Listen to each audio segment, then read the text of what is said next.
नमस्कार विद्यार्थी मित्रांनो, माय कॉमर्स लॅब या यूट्यूब चॅनलवर आपल्या सर्वांचं स्वागत आहे. विद्यार्थी मित्रांनो, आज आपण या व्हिडिओमध्ये परीक्षा कालावधीत घ्यावयाची काळजी या महत्त्वाच्या विषयावर चर्चा करणार आहे. मित्रांनो, परीक्षा म्हणजे फक्त अभ्यास नाही, तर त्यासाठी मानसिक तयारी आणि चांगल्या सवयींचा समतोल सुद्धा तितकंच महत्त्वाचं आहे. त्यासाठीच आपण आज या ठिकाणी परीक्षा कालावधीमध्ये कोणकोणत्या प्रकारची काळजी घेणं बंधनकारक आहे याविषयी माहिती बघणार आहे. मित्रांनो, आपल्या सर्वांना माहिती आहे, परीक्षा म्हणजे भीती, टेन्शन, त्याचबरोबर आरोग्य बिघडणं यासारख्या गोष्टी आपल्या आयुष्यामध्ये घडत असतात. हे सर्व घडू नये त्यासाठीच आपण आजच्या या व्हिडिओमध्ये महत्त्वपूर्ण अशा काही गोष्टी आहेत त्याविषयी आपण चर्चा करणार आहे. आपण बघत असाल 10वीची परीक्षा, 12वीची परीक्षा, त्यानंतर पदवीची परीक्षा, बीकॉम फर्स्ट, सेकंड, थर्ड, बी असेल, BSc असेल, त्यानंतर पीजीचे कोर्सेस आहेत, MA, MCOM, MSc. म्हणजे मनुष्याला आयुष्यात यशस्वी व्हायचं असेल तर त्यासाठी परीक्षेच्या कालावधीमध्ये आपलं आरोग्य अगदी व्यवस्थित ठेवून कोणत्याही प्रकारचं ताण न घेता जर आपण परीक्षा दिली तर नक्कीच त्या परीक्षेमध्ये आपण यशस्वी होत असतो. चला तर मित्रांनो, अशा कोणकोणत्या टिप्स आहेत ज्या आपल्याला अधिक समृद्ध बनवतील या परीक्षेच्या कालावधीमध्ये. कारण मित्रांनो, जितका आपण समाधानी असू तितक्याच जास्त मेहनतीने, कष्टाने आपण पेपर व्यवस्थित लिहू शकतो. चला तर मित्रांनो, जास्त उशीर न करता अशा कोणकोणत्या गोष्टी आहेत ज्या परीक्षेच्या कालावधीमध्ये त्याची काळजी घेणं हे अत्यंत गरजेचं आहे. बघा मित्रांनो, सगळ्यात महत्त्वाचं पहिली गोष्ट म्हणजे परीक्षेचं टेन्शन घेऊ नका. बघा मित्रांनो, परीक्षा म्हणले की आपल्याला भीती वाटते, टेन्शन येतं. तर परीक्षेच्या कालावधीमध्ये काळजी घेण्यासारखी पहिली आणि महत्त्वाची गोष्ट म्हणजे काय, तर परीक्षेचं टेन्शन घेणं कमी करणं. म्हणजे थोडक्यात काय, परीक्षेचं अजिबात टेन्शन न घेता आपण व्यवस्थित अभ्यास करत राहणं, ही झाली पहिली गोष्ट. दुसरी गोष्ट बघा महत्त्वाची, आपल्याकडे ज्या नोट्स आहेत त्या नोट्सचं रिव्हिजन करणे.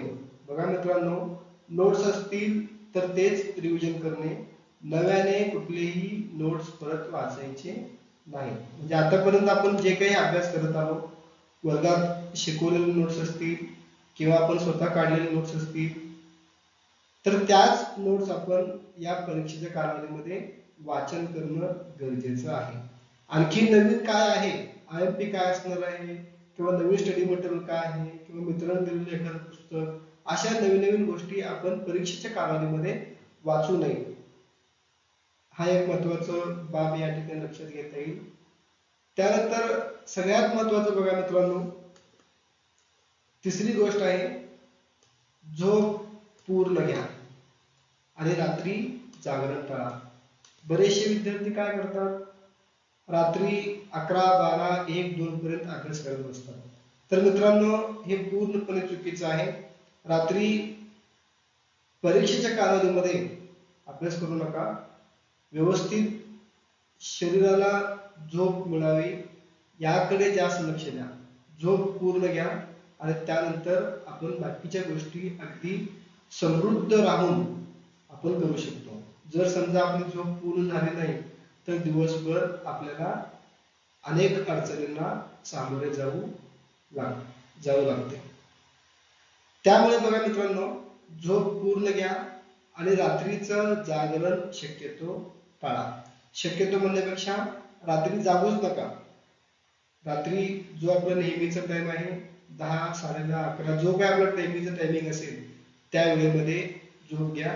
विनाकारण जास्तीच जागरण करू नका. हे एक महत्वाची गोष्ट त्या परीक्षेच्या कालावधीमध्ये लक्षात ठेवण्यासारखं आहे. त्यानंतर सगळ्यात महत्वाचं बघा मित्रांनो, जर आपल्याला वाचलेलं लक्षात ठेवायचं असेल तर त्यासाठी पहाटे लवकर उठून शांत वातावरणात रिव्हिजन करा. बघा मित्रांनो, पहाटे रात्री जागरण करण्यापेक्षा जर आपण पहाटे उठून शांत वातावरणात जर अभ्यास केला तर ते आपल्याला चटकन लक्षात राहतं. आपले मेंदू ते लवकर ऍक्सेप्ट करतं आणि आपल्या मनामध्ये ते राहतं, आठवणीत राहतं. त्यामुळे आपण पेपर व्यवस्थित लिहू शकतो. त्यामुळं रात्री जागरण करू नका. त्या उलट पहाटे 3, 4, 5 जसं आपल्याला शक्य आहे त्या पद्धतीने पहाटे उठून किमान 1 तास 2 तास आपण रिव्हिजन करू शकतो. हे एक महत्वाची गोष्ट आहे. पहाटे उठून आपण शांत वातावरणामध्ये रिव्हिजन करू शकतो. त्यानंतर पुढची गोष्ट बघा महत्वाची, परीक्षेसाठी लागणारी सर्व साहित्य आठवणीने सोबत ठेवा, जेणेकरून परीक्षा हॉलमध्ये तुम्हाला टेन्शन येणार नाही. बघा मित्रांनो, परीक्षेसाठी आपल्याला जी काही साहित्य लागणार आहे, जे साधनं लागणार आहेत, ती सर्व साधने आपण आपल्याजवळ व्यवस्थित ठेवणं गरजेचं आहे. एखादं साधन नसेल आपल्याकडे तर परीक्षेच्या हॉलमध्ये गोंधळ उडतो आणि त्यामुळं टेन्शन यायला लागतं. चला तर ती साधनं कोणकोणते आहेत पुढे आपण बघणारच आहे. बघा मित्रांनो, सगळ्यात महत्वाचं ओळखपत्र, आपला कॉलेजचं आयडेंटिटी कार्ड किंवा शाळेचं आयडेंटिटी कार्ड. दुसरं महत्वाचं आहे हॉल तिकीट. त्यानंतर आपल्याला लागणारे पेन. बघा मित्रांनो, पेन ठेवत असताना नेहमी 2 पेन आपल्या सोबत असणं आवश्यक आहे. समजा एखादं पेन अचानक बंद पडलं तर दुसरं पेन आपल्याकडे पर्याय म्हणून उपलब्ध असणं आवश्यक आहे. त्यानंतर पेन्सिल आणि पट्टी व त्याचबरोबर आवश्यक असल्यास पाणी बॉटल सोबत ठेवा. आणि ह्याच्या व्यतिरिक्त तुम्हाला आणखी जे काही साहित्य लागतात तुमच्या पेपरनुसार, बरोबर आहे, तुमच्या पेपरनुसार तुम्हाला जे काही साहित्य लागणार आहे ते सर्व साहित्य तुम्ही तुमच्या सोबत ठेवणं आवश्यक आहे. वर्गाच्या खोलीमध्ये एखाद्या विद्यार्थ्याला मागणं, परत त्यामध्ये तुमच्या मनामध्ये गोंधळ निर्माण होणं, अशी परिस्थिती निर्माण होऊ नये किंवा तुम्हाला ताण येऊ नये, टेन्शन येऊ नये, यासाठी परीक्षेच्या हॉलमध्ये जायच्या अगोदर परीक्षेला जे जे काही साहित्य लागणार आहे, ओळखपत्र, hall ticket, pen, pencil, compass, पट्टी किंवा इतर जे काही साधन, कॉमर्सचा विद्यार्थी असेल तर कॅल्क्युलेटर, त्याचबरोबर पट्टी पेन्सिल आवश्यक आहे. अशा सर्व गोष्टी आपण आपल्या सोबत ठेवणे आवश्यक आहे, जेणेकरून परीक्षेच्या हॉलमध्ये आपल्या मनामध्ये गोंधळ निर्माण होणार नाही. ही एक महत्वाची गोष्ट आहे. त्यानंतर सगळ्यात महत्वाचं बघा मित्रांनो, सकाळी हलका आहार घ्या. जास्त काही जड जेवण करू नका. आपला पेपर कधी आहे, बघा मित्रांनो, आपला पेपर किती वाजता आहे त्या हिशोबाने आपण सकाळी हलका आहार घ्या. समजा आपला पेपर 9 वाजता आहे तर काहीतरी हलकं नाश्ता घ्या. समजा आपला पेपर 12 वाजता आहे तर थोडंफार तुम्ही जेवण करू शकता. समजा आपला पेपर 3 वाजता आहे, तुम्ही थोडंफार जेवण करू शकता. पण जेवण करताना हलका आहार घेणं गरजेचं आहे, कारण पेपरच्या वेळेस आपल्याला बोर होऊ नये किंवा आपल्याला झोप लागू नये. बघा मित्रांनो, कधी कधी असं होऊ शकतं, आपण जेवण केल्यामुळं आपली मानसिक स्थिती व्यवस्थित राहत नाही, आपण रात्रभर जागरण केलेलं असतो. त्यामुळं परीक्षेच्या कालावधीमध्ये अगदी हलका आहार घ्या, जेणेकरून आपल्या शरीराला देखील चांगलं राहील आणि परीक्षेच्या हॉलमध्ये आपण एकदम तंदुरुस्त आणि व्यवस्थित बसून पेपर लिहू शकतो. ठीक आहे. तर ही एक महत्वाची गोष्ट आहे. सकाळी हलका आहार घ्या. पोहे, उपीट किंवा तुम्हाला जे काही नाश्ता आवडतं ते नाश्ता करा, पण हलका नाश्ता घ्या, हलकं आहार घ्या. हे तुमच्यासाठी महत्वाचं आहे. त्यानंतर बघा मित्रांनो, सगळ्यात महत्त्वाचं म्हणण्यापेक्षा जेवढे काही आपण मुद्दे बघणार आहेत हे सगळे मुद्देच महत्त्वाचे आहेत. पुढचं आहे बघा, परीक्षा सेंटरवर किमान अर्धा तास अगोदर आपण पोहोचायला पाहिजे. बघा मित्रांनो, तुम्ही काहीही करा, तुम्ही कितीही वाजता घरातून निघा, तुम्ही कसंही सगळं स्वतः ऍडजस्ट करा, काही करून परीक्षेच्या सेंटरवर तुम्ही किमान अर्धा तास अगोदर पोहोचलंच पाहिजे. लक्षात ठेवा, ही लाईन खूप महत्वाची आहे. परीक्षेच्या सेंटरवर गेल्यानंतर पहिल्यांदा आपला सीट नंबर कोणत्या हॉलमध्ये आलेला आहे, इकडे तिकडे गप्पा न मारता, इकडे तिकडे न करता आपण परीक्षेच्या सेंटरला गेल्यानंतर सुरुवातीला आपला जो नंबर आहे तो नंबर कोणत्या वर्गामध्ये आला आहे हे अगोदर बघावे. बघा मित्रांनो, पेपर समजा आपलं 9 वाजता असेल तर आपण करेक्ट 8:30 ला कसल्याही परिस्थितीत त्या वर्गाच्या समोर किंवा वर्गामध्ये उपस्थित राहणं बंधनकारक आहे. पेपर आपल्या हातामध्ये 15 किंवा 20 मिनिट अगोदर मिळत असतो, लक्षात ठेवा. त्यामुळं आपण परीक्षेच्या केंद्रावर ज्या ठिकाणी आपली परीक्षा आहे तिथं अगदी वेळेमध्ये पोहोचणार आहे याची दखल घेतली पाहिजे. बस असेल बसने व्यवस्थित या, बस नसेल समजा तर गाडीवर या, कसेही या मित्रांनो, पण तुम्ही परीक्षेला किमान अर्धा तास अगोदर पोहोचलं पाहिजे याची काळजी घ्या. हा एक महत्वाची गोष्ट आहे. त्यानंतर पुढे बघा मित्रांनो, परीक्षा हॉलमध्ये प्रश्नपत्रिका हातात येईपर्यंत एकदम शांत राहा. बघा मित्रांनो, हे खूप महत्वाचं आहे. हॉलमध्ये गेल्यानंतर आपली मानसिक स्थिती बिघडू नका. परीक्षा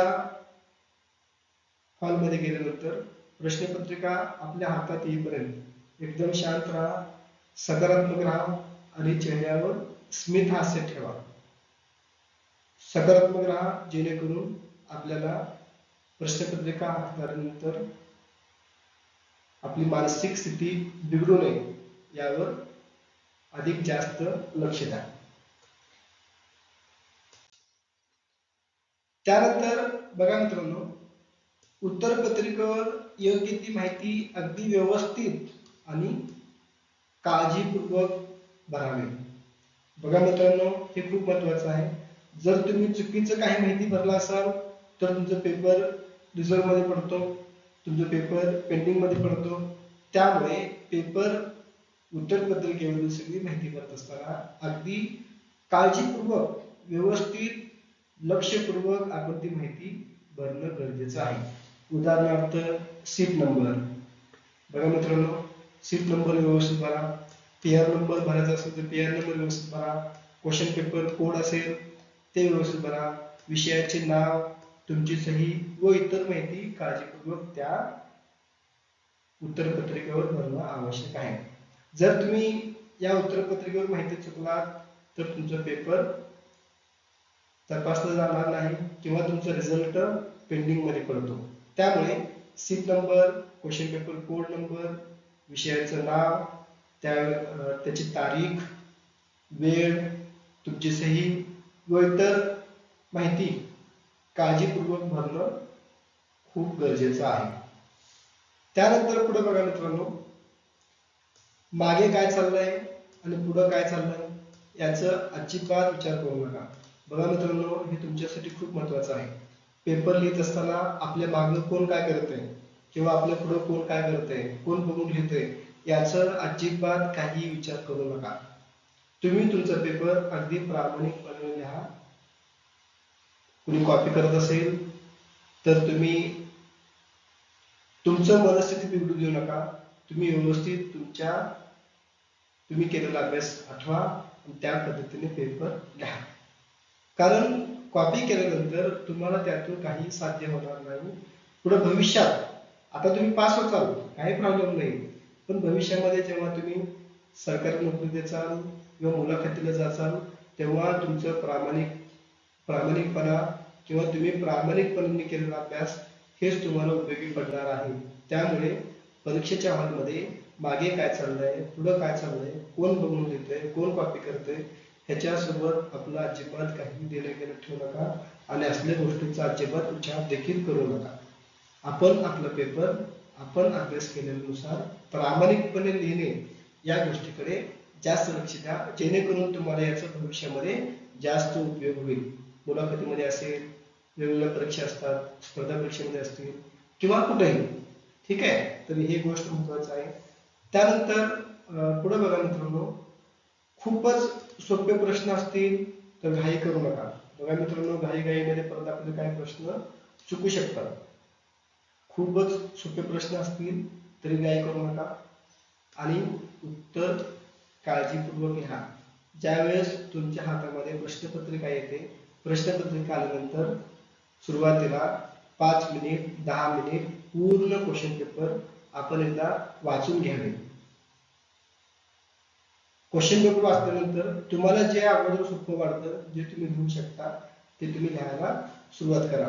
खूपच सोपे प्रश्न आहेत म्हणून घाई करू नका आणि खूपच अवघड प्रश्न असतील तर गोंधळून जाऊ नका. बघा मित्रांनो, सोपे प्रश्न असतील तर घाई करू नका आणि खूपच अवघड प्रश्न असतील आणि तुम्ही अभ्यास न केलेला आला असेल तर गोंधळून जाऊ नका. आपण केलेला अभ्यास आठवण्याचा प्रयत्न करा आणि त्या पद्धतीने पेपर लिहा. अशा पद्धतीनं पेपर आपल्या हातामध्ये आल्यानंतर सुरुवातीला 5 मिनिट 10 मिनिट पूर्ण प्रश्नपत्रिका एकदा वाचा आणि प्रश्नपत्रिका सोपे असतील तर घाई करू नका, व्यवस्थित काळजीपूर्वक लिहायला सुरुवात करा आणि खूपच अवघड प्रश्न असतील तर गोंधळून जाऊ नका, ताण वाढून घेऊ नका, टेन्शन घेऊ नका. केलेला अभ्यास आठवण्याचा प्रयत्न करा आणि त्या संबंधित तुम्ही पेपरमध्ये व्यवस्थित उत्तर लिहायला सुरुवात करा. किंवा जे तुम्हाला येते अगोदर ते सोडवा, जे येत नाही त्यासाठी तसंच बसू नका. जे तुम्हाला येते, ज्याचा अभ्यास तुम्ही केलेला आहे आणि ते प्रश्न आले असतील तर सुरुवातीला तुम्ही ते प्रश्न उत्तरपत्रिकेमध्ये लिहायला सुरुवात करा. त्यानंतर पुढे आणखी काही टिप्स बघूया. बघा मित्रांनो, आता सर्वात महत्वाचं, पेपर झाल्यानंतर मित्राबरोबर शक्यतो चर्चा करण्याचे टाळा. बघा मित्रांनो, पेपर लिहून झाल्यानंतर बाहेर येऊन विनाकारण चर्चा करणं टाळा. हे बिनकामाचं आहे. कारण तुमचे काही प्रश्न चुकले असतील, तुमचे काही उत्तर चुकले असतील तर तुम्ही नंतर जाऊन ते काही बदलू शकणार नाही. त्यामुळं विनाकारण ह्या गोष्टीची चर्चा करण्यापेक्षा आणि चुकलेल्या प्रश्नाचा ताण घेण्यापेक्षा तुम्ही शक्यतो मित्राबरोबर शक्यतो चर्चा करण्याचं टाळा. बोला, अगदी मोजकं जितकं महत्वाचं तेवढंच बोला, पण विनाकारण तुझं उत्तर काय, माझं उत्तर काय, मी काय दिलो, तू काय दिलो, अशा गोष्टींची चर्चा करणे टाळा.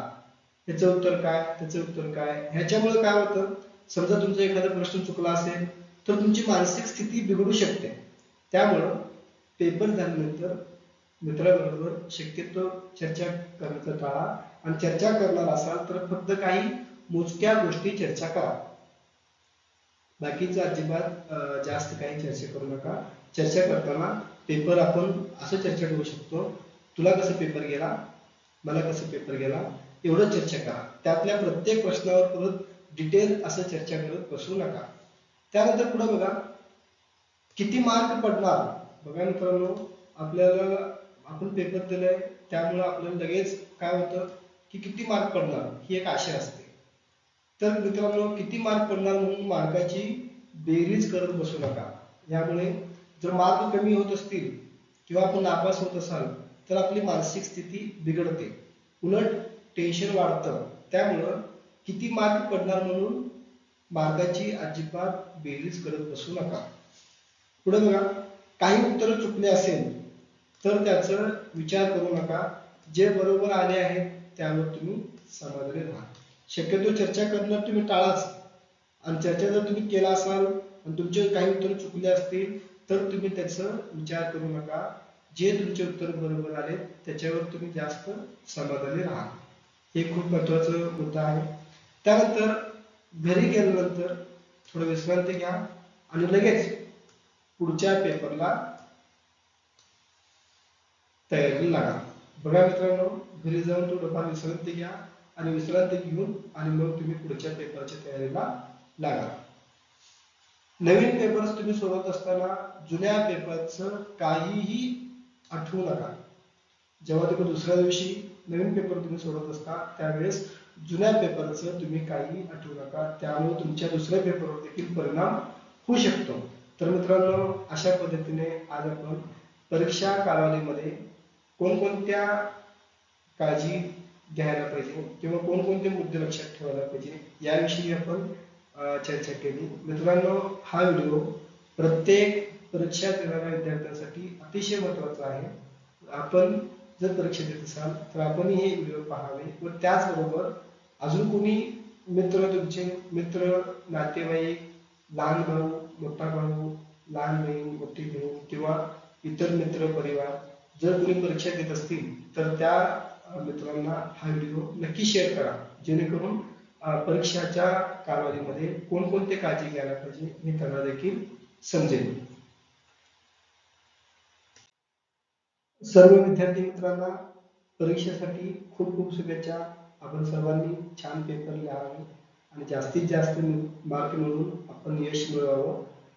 तर मित्रांनो, परीक्षा सोडत असताना, पेपर लिहित असताना जर आपल्याला कोणत्या गोष्टीच्या अडचणी आल्या असतील तर त्या गोष्टीसाठी आपण ताण न घेता, टेन्शन न घेता उद्याच्या पेपरसाठी आपण तयारी करावी, हीच अपेक्षा या ठिकाणी व्यक्त करतो आणि सर्वांना पुन्हा एकदा परीक्षेच्या खूप खूप शुभेच्छा देतो. आणि मित्रांनो, आपण जर या चॅनलवर माय कॉमर्स लॅब या चॅनलवर नवीन असाल तर आपण सर्वांनी सबस्क्राईब करा व त्याचबरोबर बेल आयकॉनवर क्लिक करा, जेणेकरून पुढील सर्व अपडेट्स आपल्यापर्यंत अगदी वेळेवर पोहोचतील. व्हिडिओ आवडला असेल तर लाईक करा आणि जास्तीत जास्त मित्रांपर्यंत हा व्हिडिओ शेअर करा. आणि माय कॉमर्स लॅब या नावाचं टेलिग्राम पेज आहे, तुम्ही तिथेही जॉईन होऊ शकता. त्याचबरोबर माय कॉमर्स लॅब इन्स्टा अकाउंट आहे, तिथेही तुम्ही फॉलो करू शकता. तर पुन्हा एकदा आपल्या सर्वांना परीक्षेसाठी खूप खूप शुभेच्छा. All the best. थँक्यू.